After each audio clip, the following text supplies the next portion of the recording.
હોળી પર્વને હવે ગણતરીના દિવસો બાકી છે, તેવામાં બજારોમાં હાલ ગ્રાહકોની જોઈએ તેવી ભીડ જોવા મળી રહી નથી.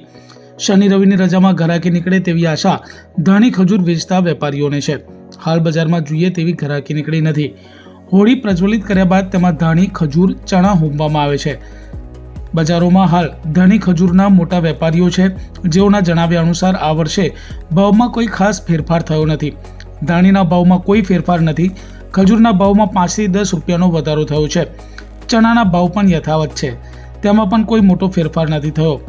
હારડાના ભાવ ગત વર્ષે જેટલા જ છે, પરંતુ હાલમાં ગ્રાહકો આવી રહ્યા નથી અને મોટી ખરીદી કરી રહ્યા નથી.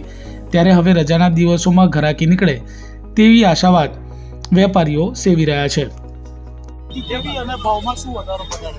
ભાવમાં તો જે વધારો છે ધાણીના ભાવમાં વધારો, ચોખ્ખી ધાણી છે એનો ભાવ છે 200 રૂપિયા કિલો છે.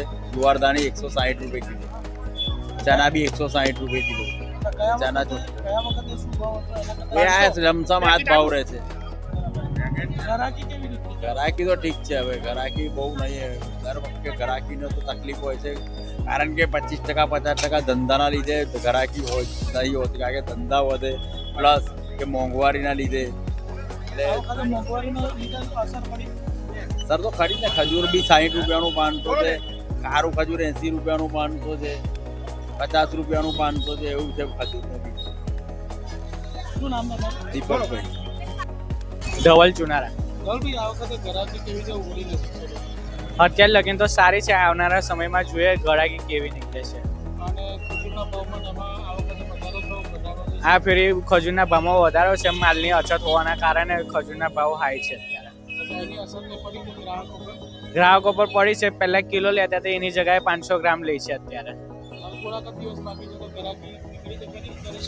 અત્યારે શનિ રવિ છે એટલે ઘરાકીનો રિસ્પોન્સ અત્યારે સારો છે. આવનારા સમયમાં જોઈએ કેવો છે.